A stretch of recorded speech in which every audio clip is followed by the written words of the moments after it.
So let's get into this, Dylan.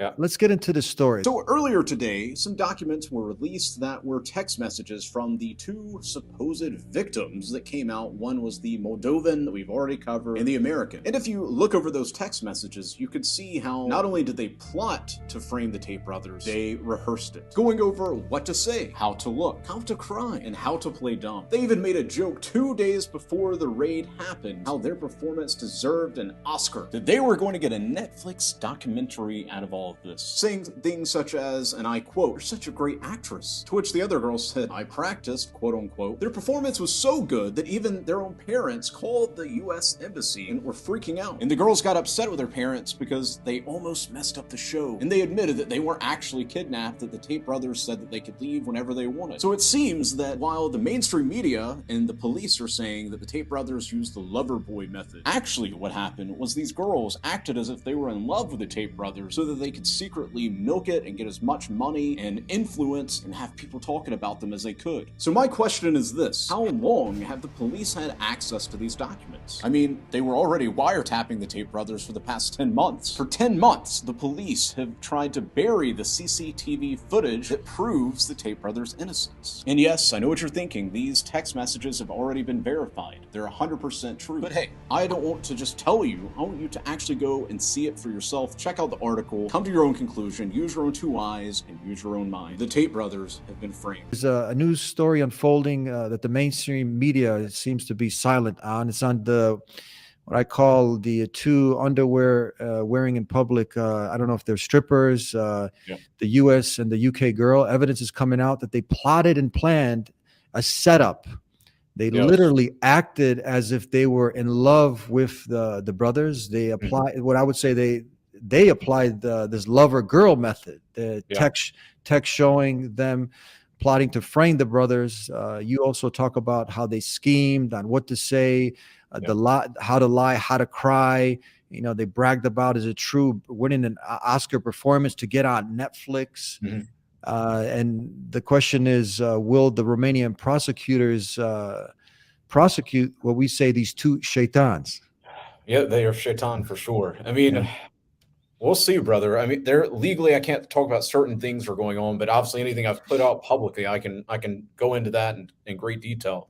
I mean, we've got two young men, Andrew Tate, Tristan Tate, for 10 months. They were wiretapped, like all their phone calls, their text messages, emails. They took all their computers, they were analyzing that. They got new computers, but they were wiretapped for 10 months. The I think it's called DCOT. Basically, to simplify it for the viewers, it's the police in Romania. Grabbed the CCT footage, which clearly showed that these women were not victims. You could see them going out, getting in cars, leaving, going getting pizza. There's some of it still out there, but essentially they tried to destroy it, get rid of it. They won't include it in any of the court. Like whenever you're sitting down in the court, they won't include it as evidence. No, that's not. We don't need that. That's not useful. But then add to that, now we've got these text messages that have come out, and they've been verified because I was like, maybe that's just like a coincidence or something, but we've had it verified. It's 100% real of them literally plotting leading up to 2 days before the raid exactly what they were going to do, step by step by step. And like they were joking around how they're going to be. Oh, you're such a great actress. We're going to get an Oscar. We're going to do this. We're going to do that. And then whenever the police raided the house the first time, their parents like called and they're, oh my God, freaking out. Like, oh, are you okay? They're, oh, don't worry about it, mom. We're good. Please don't like cause any trouble. Like, as the parents were trying to call the embassy, the U.S. embassy, figure out what was going on. And they jokingly were saying, oh, it's all good, mom. Don't worry about it. We're good. They told us we could leave at any time. And all this stuff is there, as clear as day. And for me, it's insanity. We do live in the world of shaitan, obviously. So they're just going to be, nah, the truth. We don't need that. So the mainstream media has this narrative. They're trying to push the human trafficking, but then the evidence, because always the truth prevails. The truth prevailed and is like, actually, that wasn't true. Oh, okay, let's try to go over here. But the thing that frustrates me the most about this whole thing, I mean, obviously I am biased because he's a good friend of mine, but secondly, there's all this evidence out there that proves the complete opposite. And now these text messages, it literally proves that the lover boy method happened, but it was actually lover girl. They were sitting there acting like they were serious and all that. Oh, okay, yeah, we'll come out. I think you might be the one. Like talking to them, convincing them that they actually cared about them. They come out there. They're staying at the house, living their best life, posting their shaitan, very haram TikTok videos, and just enjoying life. And then they're actually plotting the whole time. And then, and I posted this, I want to say in part 3 or part 4, these two young women, and there's lots of evidence that shows that many girls that were around the Tate brothers were offered money, ranging from $30,000 to $50,000, some cases even $100,000 to try to frame them. But I find it funny that these two young women, and I've got the picture on my phone actually, these two young women went on this French Riviera holiday, which is a pretty expensive thing, flexing this really nice watch, driving a really nice car. After this, they were just kidnapped and liberated. Like literally like a week or two after the raid happened, they were partying in the French Riviera together, the two girls that were the two victims. And one of them tried to claim, the UK girl, the Moldovan, she claimed that she was this poor girl, that he manipulated her and all that. Well, guess what? Actually, that's completely false. She lived in the UK. She was a stripper. She had good money. And I can't go into certain details, but the brothers were actually helping rehabilitate her from a certain very haram thing. They were trying to help her out. And then when they realized that she had bad intentions, that was when they started distancing themselves. And then the American literally landed the shaitan in America. She got mad because she tried to get a house out of the whole interaction. She wanted him to buy her house, help make her TikTok famous, and all this other stuff. And he said no. And actually, something I found today, a follower of mine on Twitter sent it over to me. She's this girl, the American, and I can say the name out loud, so it's not doxing her. It's already out there. Her name's Emma. Emma has a long history of this type of stuff, all the way dating back to whenever she was 15 years old. She got mad at her mom and she just disappeared. And this is literally a recurring theme for this girl, trying to act like people are doing stuff to her, trying to like false rape things, false like, oh, I've been kidnapped. But it's just because she's trying to get attention. So this pattern's continued up to these two young women meeting and plotting to frame the Tate brothers. I don't know their intentions behind outside of they just wanted attention, because obviously they wanted to have a documentary, they wanted to have their own Netflix show, they wanted the Oscar, they want all these things. But it's insanity to me, because if you're wiretapping somebody for 10 months, there's no reality where you didn't see those text messages, because they wiretapped anybody close to them. That's why whenever the Tate brothers, the second time, Andrew got arrested, Tristan got arrested, and some other people around him got arrested, which all of them also had kids, funnily enough. But, oh, it's okay. Let's just try to push this certain narrative. So at this point, like if, in my opinion, and I'm not a journalist, I'm not a lawyer, I'm just a regular dude out here on my path. At this point, with these text messages, if this does not completely, okay, we obviously don't have anything. These text messages completely disprove everything that we've tried to build this case over. If that doesn't happen, like I'm going to be angry because that's insanity. Like if clear as day, these two victims were very obviously, they were plotting, they were rehearsing. They're, oh, actually, maybe here's how you can actually look like you're crying. Oh no, don't say that. You need to play dumb. Oh, okay, yeah, let's dress up like this. Oh, okay, I'm going to say this. And if they ask this question, I want you to say this as well. They were plotting everything, and there's no way the police didn't know it. So, I mean, that's my bit on that. I can talk for hours about this. I want people to understand. So we have the first thing that was a red light, where you imagine now someone comes into your house, you got cameras all over, and they come in and they steal your stuff. And now you can clearly identify who did it. You can clearly identify what they stole. But now the prosecution doesn't want to use this footage, for example. Now flip that. If we're understanding this correctly, you have footage of everything that's going on in the house, but the prosecutor now is not using this. They're not allowing this into evidence. They won't even touch it. Okay. I think they've used aspects of it, but like for the most part, won't even touch it. And then And this leading is up, clear. This is not you making this stuff up. This is, I mean, anyone can look into this. This is yeah, clear. the brother Solomon, I forgot the last name. Like he does amazing work. Yes, I had him on the program. My brother Solomon. Oh, okay. Suleiman, Yeah, he's yes. awesome. Yeah, Suleiman anybody Ahmed, that like is hearing me like talk or whatever, go check his Twitter out. He does very, very good work. I've actually learned some stuff from him just seeing his stuff on Twitter. So I was like, oh wow, didn't know that. So yeah, I mean, this stuff's verifiable. And example, whenever this whole case was beginning, they wouldn't even give the evidence to the original lawyer that we had, which we still have, wouldn't even give it to them until literally like 15 to 30 minutes before. And it was a stack of like 17,000. Yeah, 17,000. Yeah, 17,000 documents. Documents. Like, imagine 17,000 documents you're given right before. How can you build a defense to that?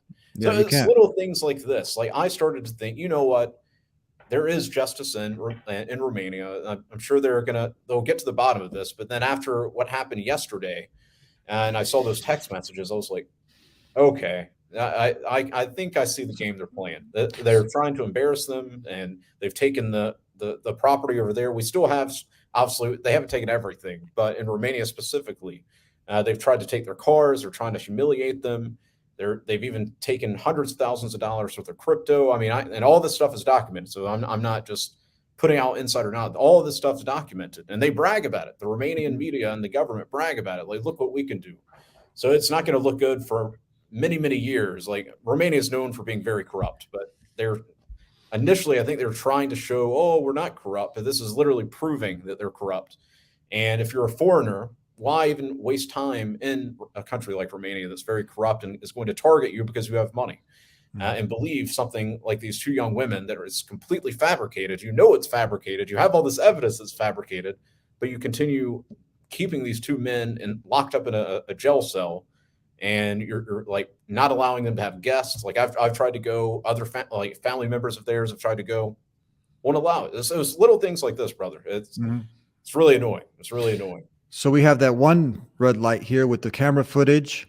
Number two is I want people to imagine if you got arrested and now you're like, okay, who's speaking out against, who are the people now that are coming up to say I did something? Who are the victims? And now they got X and Y on the witness sheet, and you're like, hold on, you're saying I didn't do anything. But not just that, now those victims that the cops came out, they're also protesting, saying that we shouldn't be on that list. We're not victims. So you also have that piece of evidence there. You also have that's a red light.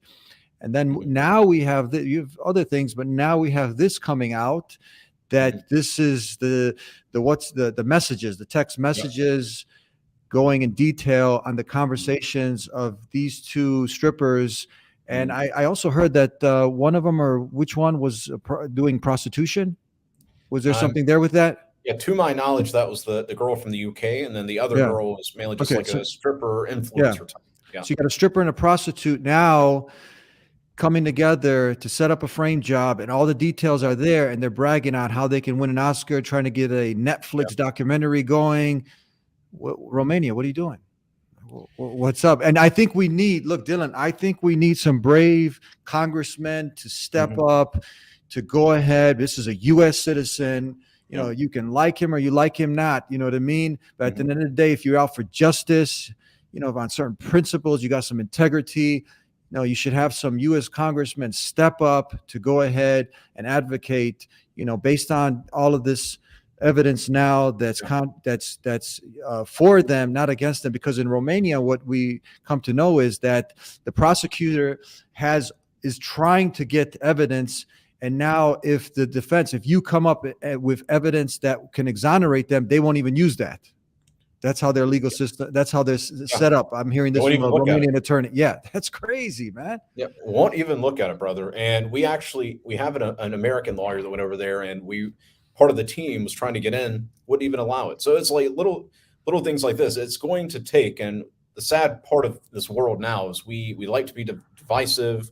A lot of people create their entire perception of reality based off headlines. So Andrew's this and this. So, and he's just bad. But then if you just turn and look at the truth, it's very obvious that everything that the media and everybody else is saying is just false. So hopefully we'll see, God willing, or inshallah, Yeah, inshallah, we will have somebody from America that's prominent come forward and actually start talking. I've seen he's not a politician, but like people like Tucker Carlson, some other like Americans, I guess, with an audience have come out and been supportive. But it's literally going to take like some kind of American politician that would make me gain a lot of respect to come out there, because these are two American citizens being held with zero evidence, having their property stolen in a foreign country. I mean, that sounds like something that the U.S. should actually care about. Yeah, in my because opinion. this sets a precedence for what someone else, an American U.S. citizen, comes up. American Yeah. U.S. citizen has rights now. We need to go ahead and protect these rights, and you can see they're being violated, like Yeah. him or like him not. If you did a crime, if you did something wrong, okay, show the evidence, take care of what you got to take care of. But now you have all this stuff coming out. You got two stripper and a prostitute trying to win an Emmy award, an Oscar. Yeah. I mean, come on, is that not Bragging enough? about it. And Yeah. bragging about it. I mean, come on, enough is enough. So action items, Dylan. I mean, we can give the people, start calling your, what do you think? They can start calling some of their local congressmen, put some pressure on these politicians. And let's see if someone who has some cojones, as they call it, some brave politician, congressman, whoever, can come up and start to go ahead and advocate on the U.S. citizens' behalf. What do you think? Yeah, 100%, brother. I'd say do that. I mean, social media has been powerful, but if we truly, truly are in alignment with the truth, in alignment with God, and like we see that this is clearly not a good thing, like we can see the evidence clear as day. And use your own two eyes, use your own mind. I'm not telling you what to do, what to believe. Go look at it yourself. But the evidence is clear that they've been framed. Call your local congressman. Call the embassy. Call the embassy. Try just beef them, and just put it out there, because unless we actually do something, we were talking about earlier, you can't just talk about it. You got to actually show it. If you actually care about the truth, you need to go out there and show it in the real world. You need to go out there, call like you were saying, your local congressman, embassy. I mean, literally anything and everybody. And we'll see if anybody actually has the cojones, I think you said, to like stand up and actually be like, okay, maybe I don't like this guy. Maybe I don't like the lifestyle, but I stand for America. I stand for truth. And these are two obviously innocent young men. So I'm going to stand up and I'm going to do something about it. So we'll see. Dylan, thank you very much for coming on, and we'll be in touch. Sure, brother. Let's keep in contact, and we can help you along your journey and along your way. And hopefully next time we speak, our Andrew Tate, Tristan Tate will be out of this dungeon, and they'll be out, as I believe they're being held hostage now. So inshallah, they'll be set free. Thank you, brother, for having me. Thank you very much. Assalamu alaikum. Peace be with you. Thank you too. I cannot leave without giving you a gift. If you're not yet Muslim and you're tuning in to see what these Muslims are talking about, and you like a free copy of the Quran, go ahead and visit thedeenshow.com. We'll take care of the postage and everything and get it delivered to you. And if you still have some questions about Islam, call us at 1-800-662-4752. We'll see you next time. Until then, peace be with you. Assalamu alaikum. And if you like this episode of The Deen Show, like this video, share this video far and wide. Brothers and sisters, we've all had loved